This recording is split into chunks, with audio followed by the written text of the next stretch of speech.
Hey Collins, this is Julian Keller with Dave Wright Subaru. Just wanted to give you a quick rundown of the features of the Outback. Definitely watch this video. I know I gave you a brief overview of some of the features earlier, but this will help you realize all of the little nooks and crannies that I didn't go over earlier that maybe you wouldn't have found out otherwise, driving the Outback on your own. So turn it on, brake on the foot on the brake pedal, hit the start button. Should turn on automatically, easy as that. I know we hooked your phone up earlier and I went over the Hey Siri with Apple Carplay. Definitely play around with the Apple Carplay in here. Again, that is in your apps, right? Once you have your phone plugged into the USB down here, that will highlight so you can use maps, podcasts, audiobooks, weather radar, all of that fun stuff. Hey Siri will be implemented into your car. And again, this is where you'll find your weather and gas station prices and the XM travel link. All of that is under apps.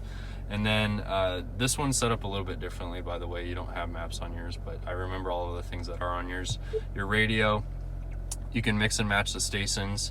You can have FM, AM, XM, all of that stuff can be implemented into your presets here. So you can mix and match them all, as you can see, FM, XM, and you got 18 different presets to play around with in there. Okay. Media. This is where Bluetooth from your phone will come into play. Also the auxiliary port down here. All of that sound will come in through the media section. And then you have your settings over here. One of the things I want you definitely to play with, especially the car settings and the general settings. A lot of cool ways to customize the vehicles in here. Okay. And then the car settings especially, this is where you'll find all of the fun stuff to play with. You can adjust your safety features in the eyesight menu. Pre-collision braking, there may be a time where you want to turn that off, such as if you're in a car wash and you have those big rollers ahead of your car, and the car might put the brakes on for you. That way you don't drive into those rollers. It's going to look at them like they're made out of solid metal and not want to drive into that. So if you ever find yourself in a car wash and the vehicle's not moving forward, try turning off the pre-collision braking in the eyesight menu, and that'll help you out. All of these awesome things that you can play with. Auto vehicle hold, that's a really fun feature where it holds the brake for you when you come up to a stoplight. So you'll have a green AVH that comes on the dash, and then once you come up to a complete stop, it'll pop a circle up next to that, and that's how you know it's held the brakes for you.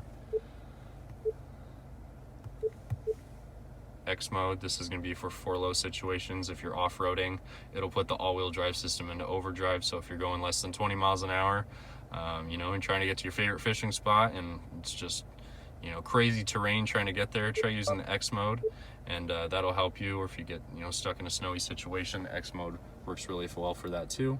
Steering responsive headlights, that'll turn with you at night. Not really any reason that you would want to turn those off. They're just going to help you see farther down turns. And then another quick way to get in those car settings is this car icon here. You have all those options that you can play with. To adjust the temperature, again, you can use the arrows over here. You can also click on there, hit a number, hit the arrows, use the scroll bar, whatever you want to do, and then that's the same place where you turn on your heated seats. If they're synced up, you can adjust your side and it'll adjust both sides, but if your passenger wants to adjust the temp, right, it'll go ahead and do their own side individually. So that's pretty nice. And then you have your side mirror and rear window defrosters right here. Front window defroster, right? Hazard lights. Parking brake, you pull that back to activate it, right? And then to deactivate it, you push your foot on the brake, push this down, and that'll deactivate it for you. So that can be helpful on hills. Steering wheel controls, these arrows right here will adjust you through different statistics up top, right?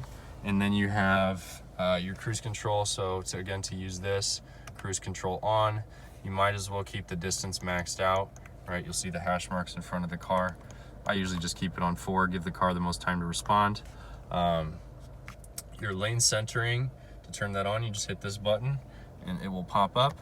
You're gonna wanna wait for that white icon to turn green once you activate your cruise control. So again, that's cruise control on. Don't worry about the distance. Cruise control on. Set your cruise control icon in the bottom left there will turn green, right? The one that's like that, it will turn green, and then turn your lane centering on, wait a couple seconds for that to turn green.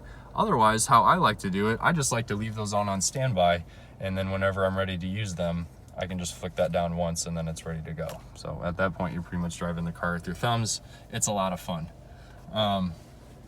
And then again, you have lights on the side here, right? Automatic headlights, or you can just turn them on. I would just keep them on automatic. And you have high beam assist as well. So your brights might not show that they're on, but that's because they're gonna come on automatically depending on if it's A, dark enough outside, and B, if there's any oncoming traffic, it'll go ahead and shut your brights off for you. So that high beam assist is pretty awesome feature that I would try out. But I would just keep them in auto. That way it turns on for you and you never forget. And then you have your car rear gate. You can open that up 4 different ways, right? You got a button on the key fob here, you got a button right here, you have a button on the actual door, or you can use the hands-free rear gate. If you see the white up there, that means that the hands-free rear gate is active. If you push that in, it means it's deactivated. Scroll bar right here that adjusts the brightness of your display, as well as the brightness of this display. So that can be very helpful. You do have keyless access for this car too, so I'll show you how that works real quick, as well as some of the stuff in the rear gate area. So to do these things, all you need is your key in your pocket, right? Key in the pocket, and then you can actually lock your car from just outside the car, right? And that locks it. To unlock it, just reach your hand around the handle and it unlocks it.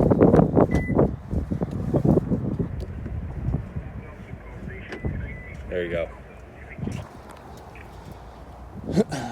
And then again, to use the hands-free rear gate, you just want the key in your pocket, and then put your hand just barely close enough. Bam. And once you get fancy enough with that, you can use your elbows, karate kicks, all kinds of cool stuff to open that gate up. But I would definitely try your hand at first, that way you get to use to how it activates. Just make sure you don't touch the emblem, because it's going to think there's an object behind it and it's not going to want to open up. So about an inch or 2 away and it should work. You can lock the car from back here. If you hit the lock button, this will just shut the gate. And your cargo cover is pretty easy to use. You can pop this in and out with this little trigger right here too, and then it stows actually under this under your cargo tray. Get that. So there's a removable floorboard in here, and it'll store under that floorboard. There's a horizontal space for that along the styrofoam, so that way you don't have to keep that in your garage. You can just store it right there.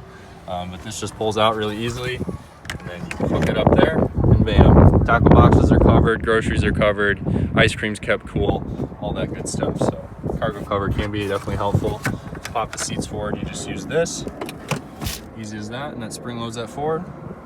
So hopefully that was a good rundown of most of the features on the car. If you have any questions, Collins, give me a call, man. That's what I'm here for. But that should give you a pretty good sense of what's on your vehicle. But I had a great time working with you today, man, and happy that you got to take a new Outback home, and I know you're gonna love it, man. So have a good rest of your week, and catch a big one for me. See ya.